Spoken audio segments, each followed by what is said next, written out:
Hello, everyone. Matt Clark, research analyst for Money and Markets. I've got your Money Markets week ahead, what to watch on Wall Street. Got a pretty interesting week this week for investors, as this is a big corporate quarterly earnings week. I'll get to that in just a second. We've also got a pretty sizable IPO that can be set to launch this week as well. Here's some of the things investors are going to be watching across Wall Street this week. First off, on the IPO front, there are a few companies that are planning their initial public offerings this week, about 4 or 5 that I have that I've counted. But one in particular, Root Incorporated, plans to launch its IPO on October 29th.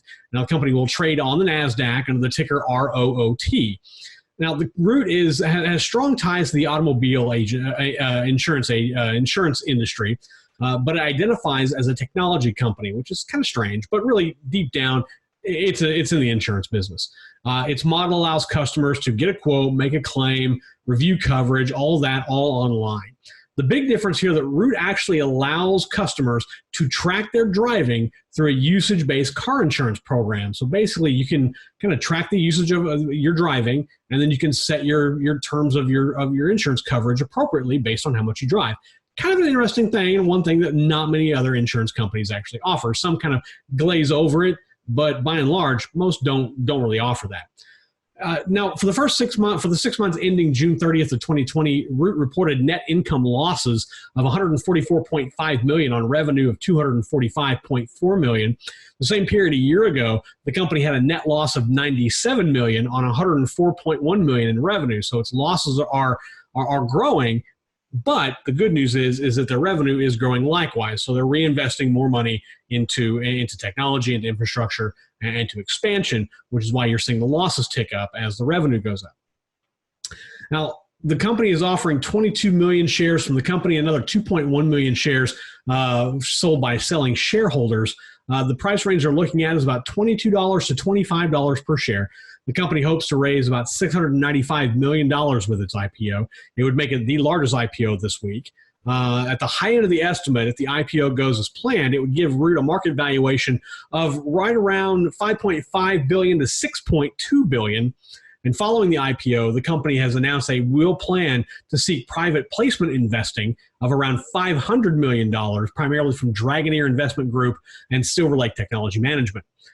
Drive Capital, if you're looking for ownership, Drive Capital owns about 26.6% of Root's voting power before the IPO, and Ribbit Capital has about 16.5%.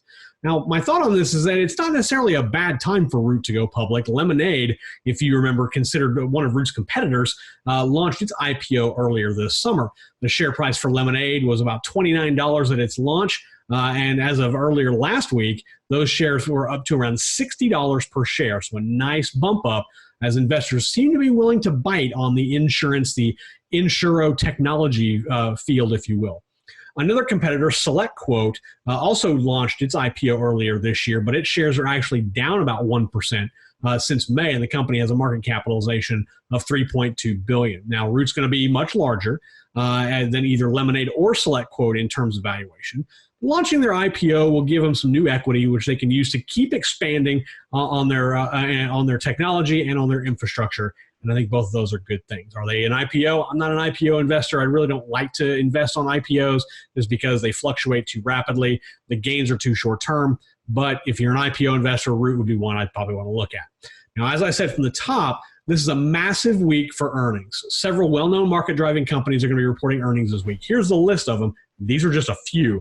You've got Microsoft Corp, you've got Apple, you've got Amazon, Alphabet, the parent company to Google, Facebook, Moderna, Alibaba. All of them are reporting earnings this week. So it's a massive week for earnings. A lot of big market players are going to be announcing their quarterly earnings over the course of the week. Now, there's not really a particular set of earnings I want to focus on, but I do want to talk about trading during earnings. We actually discussed this during our last Bull and the Bear podcast that came out on Friday. Now, trading on earnings is kind of a risky move. There's a lot of factors involved with how a share price can move after earnings. Of course, logic would suggest that if a company does beat its Wall Street expectations, the stock can go up. However, there are other things at play here. Even if the earnings are good, they may not be good enough. They may be good, but they don't beat expectations by a level that investors are really happy about. That could push the stock lower. Also, if the company releases its next quarter guidance that's lower or not as high as analysts would expect it to be, that can also offset a strong earnings season and push the stock back down. You can look at options surrounding earnings, but that's an even bigger gamble if you ask me. I try really hard not to trade or make recommendations for a stock that's up against earnings just because of those potential downsides. I think there's just a lot of risk. I would caution anyone out there, whether you're a rookie trader or a seasoned expert, from making portfolio moves surrounding earnings. It's just too risky of a proposition, and there's too much you could possibly lose. Now, as for our data dump this week, it's another full week of data for investors to get their hands on over the course of the week. On Monday, we'll get a look at the housing industry and how new home sales for September will be released. In August, new home sales reported just over 1 million. Forecasts for September are right around the same, maybe a little lower, which would be indications of a slight slowdown or maybe just not as rapid of an expansion in the market as once thought. Month-over-month home sales from July to August were up about 4.8%. I expect to see that slightly lower, maybe even a flat percentage from August to September. The Federal Reserve Bank of Dallas will unveil its monthly manufacturing index on Monday. It assesses the manufacturing activity for the state of Texas, which is pretty sizable. In September, the General Business Activity Index, part of that survey, jumped 6 points to 13.6. That's its highest reading since November of 2018. That is actually a good sign. The Federal Reserve Bank of Richmond will be releasing its manufacturing index on Tuesday. It surveys manufacturing sentiment along the Middle Atlantic coast. In September, the index showed improved sentiment with a score of 21. Like the Dallas Fed report, I expect both readings to possibly tick up, but only slightly. Investors will also get a glimpse into the supply of heating oil and gasoline inventories on Wednesday, especially as we head into the colder winter months, unless you're here in South Florida where it doesn't really get below 70, and we don't really worry about heating oil, only gas. The data dump continues on Thursday, of course, with the Department of Labor releases its initial jobless claims.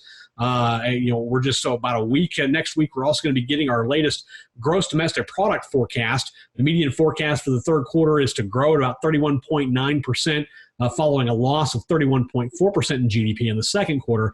That's third quarter GDP analysis is expected on October 29th. Again, lots and lots of earnings coming up. On Monday, Twilio, Hasbro, Simply Good Foods Company, amongst many on Monday. On Tuesday, we've got a big one that kicks off with Microsoft, Pfizer, Eli Lilly and Company. Both those latter two big players in the coronavirus vaccine chase. On Wednesday, Visa, MasterCard, Boeing, Gilead Sciences, and General Electric will all be announcing earnings Thursday. Big FANG stock day as Apple, Amazon, Alphabet, Facebook all releasing earnings, as well as Newmont Gold and Moderna. And on Friday, Alibaba and then oil giants ExxonMobil and Chevron will be releasing earnings. So again, big week for earnings. Make sure you're paying attention.